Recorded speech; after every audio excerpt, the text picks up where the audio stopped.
Beleza, tranquilo. Bom, enfim, hoje na aula a gente vai trabalhar durante 30 minutos os conteúdos que a gente já vinha trabalhando. Então agora vai ser o momento da gente discutir e vai entrar num novo conteúdo que a gente não viu ainda, né? Mas que vocês deveriam ter visto lá no 9º ano.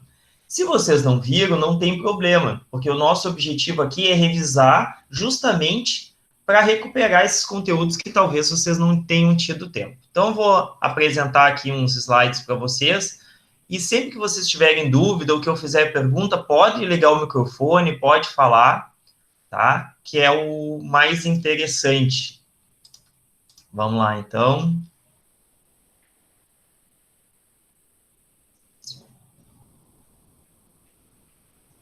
Tá aparecendo aí a minha apresentação para vocês?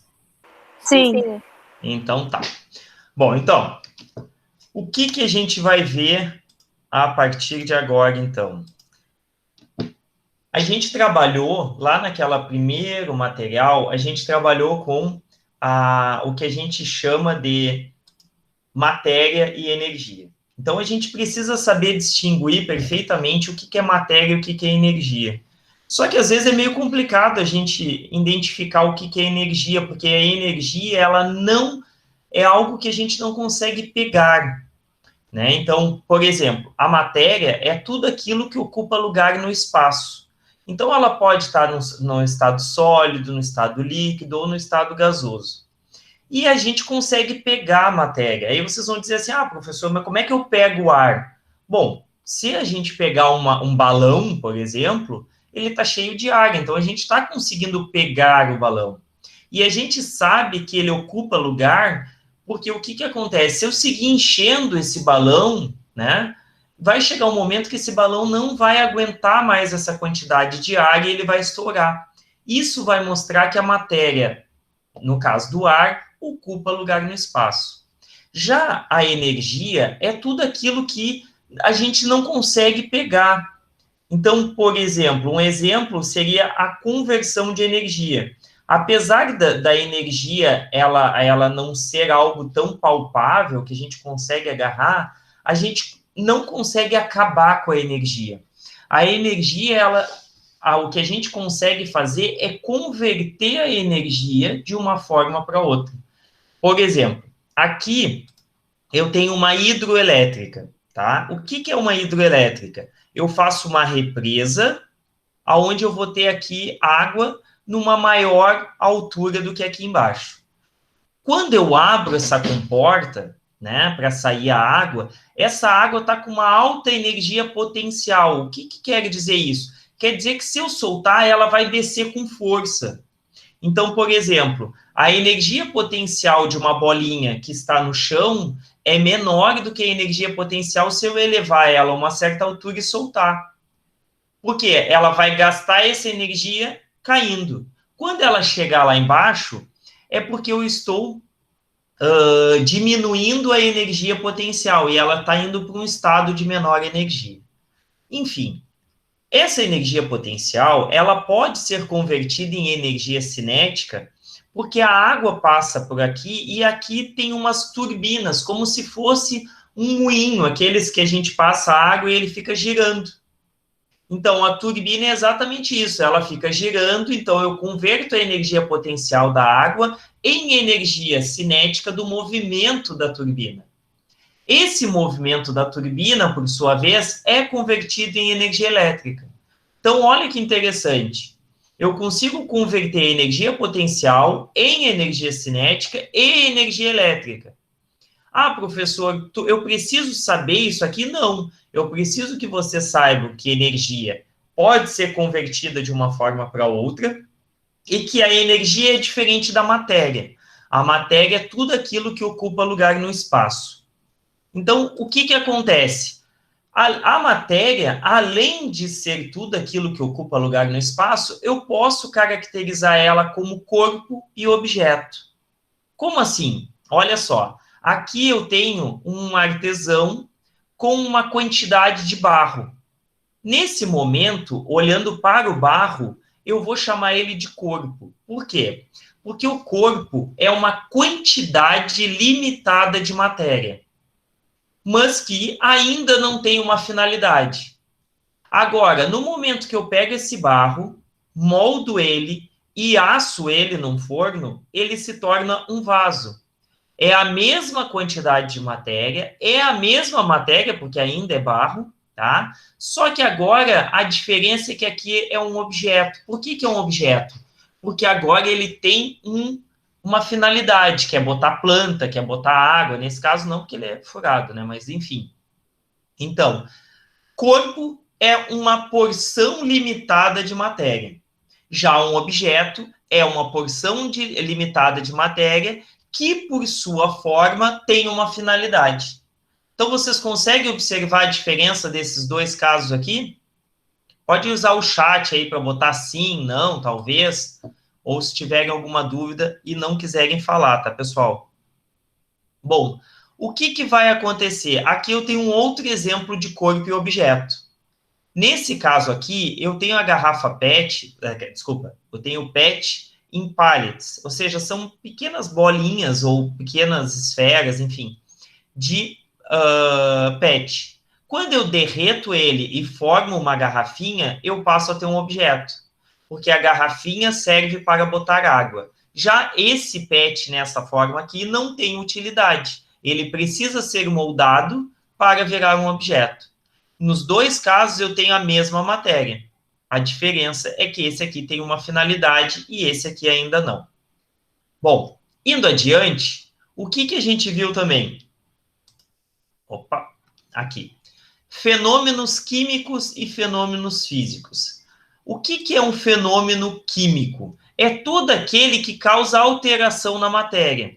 Quando eu fiz essa pergunta para vocês, alguns de vocês responderam o seguinte: um fenômeno físico é o gelo. Não, o gelo é uma matéria, uma quantidade de água, enfim, no estado sólido. O fenômeno físico é quando o gelo derrete, ou seja, a água no estado sólido, ela funde para ir para o estado líquido. Isso é um processo físico, a passagem do sólido para o líquido. Da mesma forma que um fenômeno químico é a passagem da lenha, nesse caso aqui, a celulose. Quando eu queimo por um processo chamado de combustão, que é uma reação química, eu converto ela em cinza. E é uma coisa interessante, que é uma das primeiras regras da química que a gente vai ver mais adiante, é que quando eu queimo a lenha, se eu pesar o resíduo e pesar a lenha, parece que eu diminuí, que eu perdi matéria. Não. Por que eu não perdi? Mas então a massa desse aqui é menor do que a massa desse. Correto. Só que quando eu faço a combustão, parte da lenha vira cinzas e outra parte vai embora na forma de gás. Quais são esses gases? Principalmente CO2 e água. Depois, pessoal, a gente vai ver quais são essas reações. Por enquanto, o que é importante vocês identificar o que é um fenômeno químico. Já o fenômeno físico, eu tenho aqui, ó, ferro fundido e ferro no estado sólido. Ambos são ferro, ou seja, não houve alteração da substância. A estrutura química do ferro continua sendo a mesma. Aqui ele era líquido e aqui ele é sólido, mas continua sendo ferro. Professor, Aqui... Oi, pode falar. por que, tipo, digamos, quando as panelas de fazer comida não derrete, então? Boa pergunta. O que acontece? O ponto... A gente vai falar disso mais adiante no final da aula, mas o ponto de fusão, ou seja, a temperatura que o ferro, né, ele funde, ou seja, ele passa para o estado líquido, é extremamente elevada, tá? Então, o que vai acontecer? Para que o ferro entre no estado de fusão e vá para o estado líquido, eu precisaria de uma temperatura muito mais elevada do que a boquinha do fogão é capaz de dar. Ficou claro? Então, o que acontece? Já a água não. A água eu consigo fazer isso, porque o ponto de fusão da água é 0 graus Celsius. Olha a diferença. A panela, eu vou aquecer ela até 200 graus e não vai fundir. Já a água, em 0 eu já consigo fazer isso, tá bom? Bom, seguindo adiante, eu tenho aqui agora uns exercícios e aí eu quero que vocês podem falar, pode ligar o áudio, tá, pessoal? Então, aqui, eu tenho um processo. Que processo é esse daqui, quando a água sólida passa para água líquida? É um fenômeno químico ou físico? O E aí, químico? pessoal? Químico, senhor. É, pessoal? Alguém discorda do colega? Ninguém? Todo mundo concordou? Não, eu discordo. Discorda, Maria? Maria Eduarda, por que tu acha que é um processo físico, então? Porque alterou só a estrutura física da água, não a composição química dele. Perfeito, perfeito. Olha só, o Rafael, o que tem aqui? É água no estado sólido, mas é água. Aqui eu tenho água no estado líquido.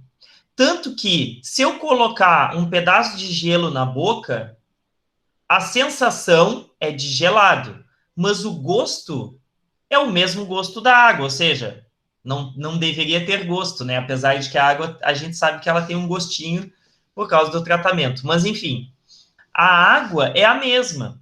Então, ela estando no estado sólido ou ela estando no estado líquido, continua sendo água. Então, por isso que a resposta da Maria Eduarda está perfeita. Por que a gente identifica que é um processo físico? Porque aqui eu tenho água e aqui eu tenho água. A única diferença é o estado físico. Agora aqui, eu coloquei uma quantidade de açúcar na panela e aí eu aqueci e virou caramelo. Esse processo do açúcar ser convertido em caramelo é um processo físico ou um processo químico? Pode responder aí, pessoal. Químico? Perfeito. Por que é um processo químico?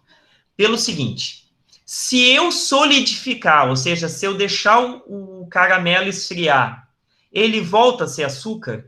Não. Vai ser caramelo sólido.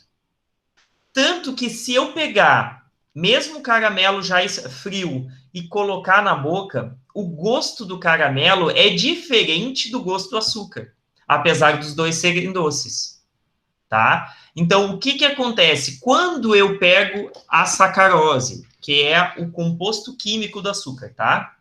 E aqueço ele, eu promovo uma reação química.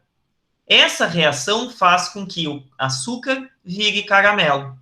Por isso que é um processo químico. E aqui, pessoal, aqui eu tinha uma folha de papel e amassei e virou uma bolinha. Esse processo de eu amassar a bolinha é um processo químico ou físico? Físico, senhor. Ela não mudou nada, só ficou amassada. Perfeito, perfeito. O papel é feito de celulose como a madeira, né? Inclusive é da madeira que a gente tira a celulose para fazer o papel. Então, eu tinha celulose, só que numa folha inteira. Aqui eu tenho a mesma folha, só que amassada. Então, foi um processo físico. Inclusive, eu consigo converter ele de novo. Se eu esticar ele, passar ele, eu vou ter a folha inteira. Uma coisa que é importante a gente saber é o seguinte: não quer dizer que uma reação química eu não consiga converter ela, tá?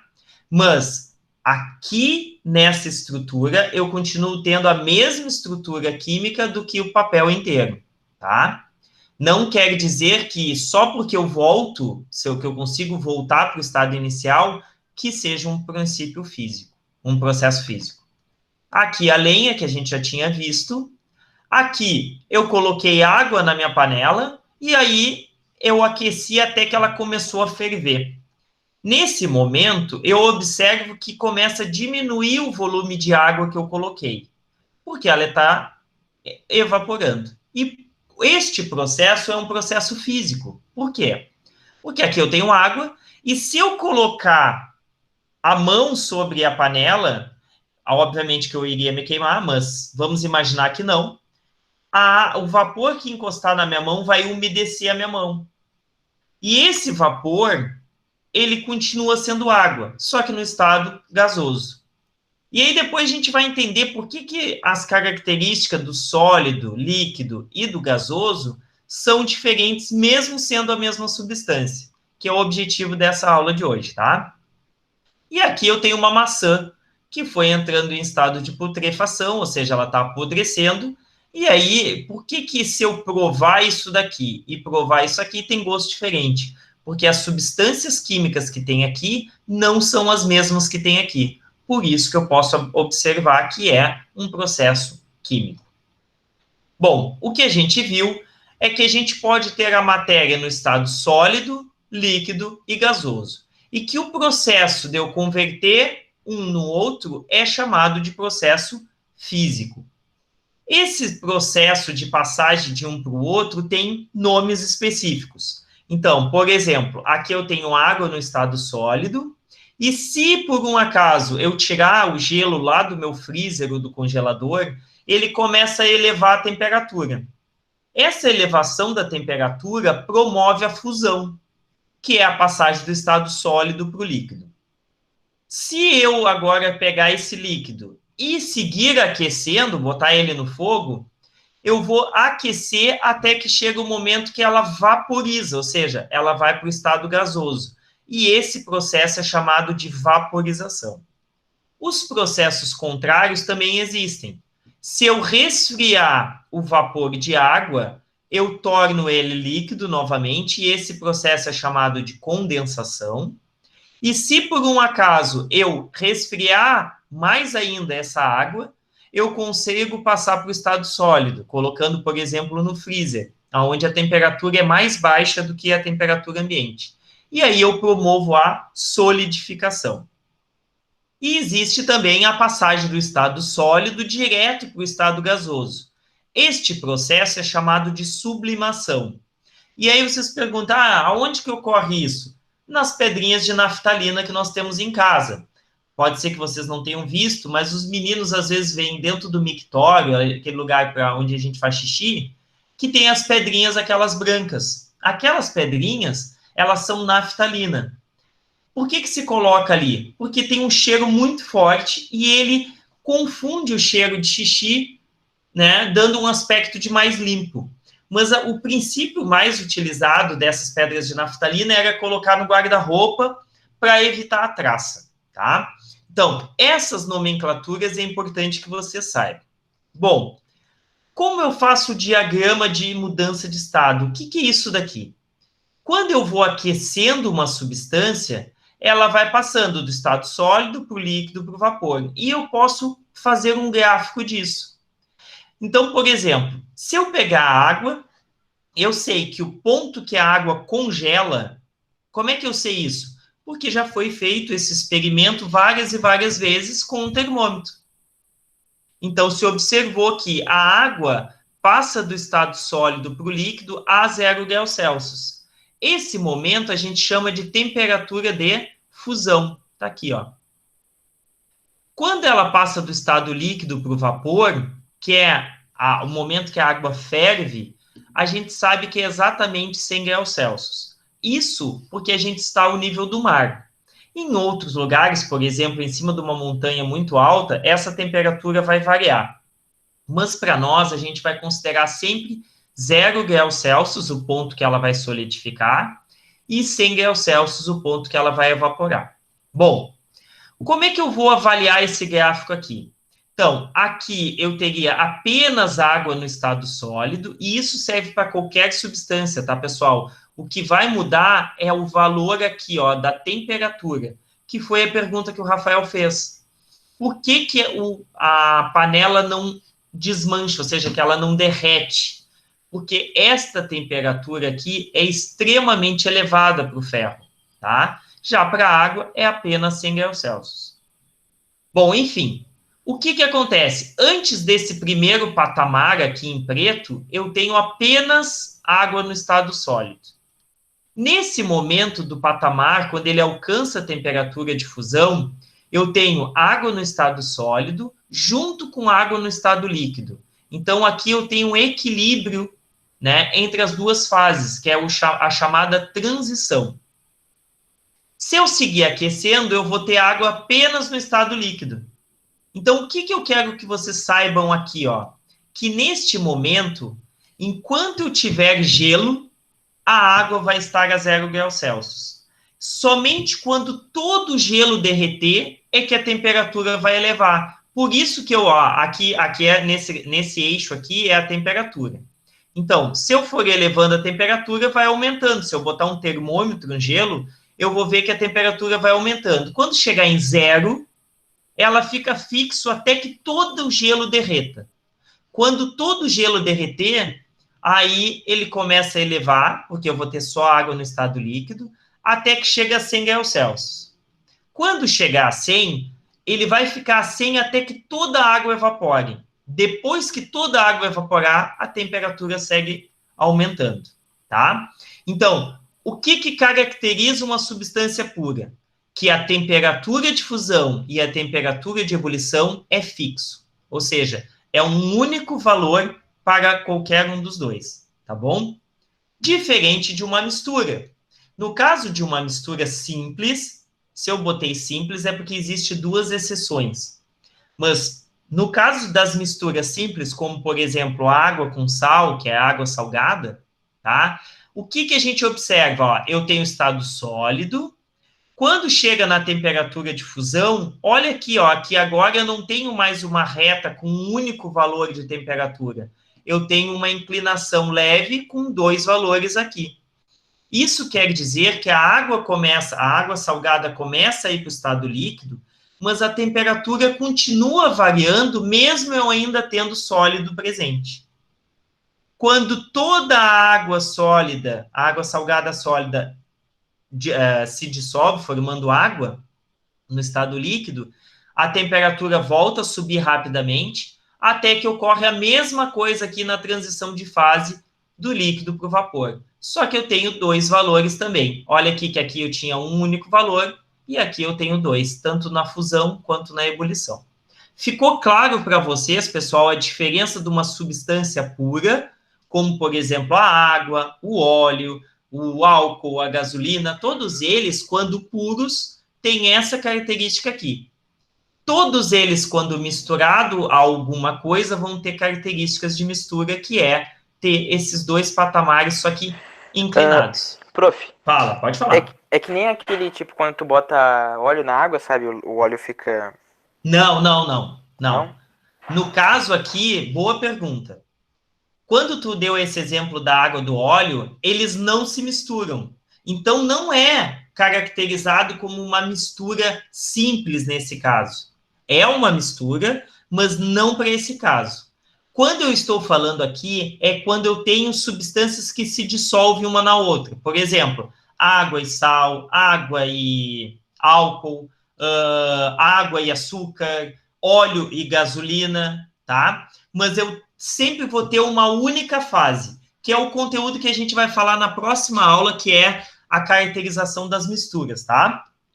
Bom, eu disse para vocês que aqui é característico de uma substância pura e aqui de uma mistura, tá? Agora, de uma mistura simples, comum. Agora eu vou mostrar para vocês que existem 2 exemplos que é diferente daquela mistura comum. Uma é mistura eutética e a outra é mistura azeotrópica.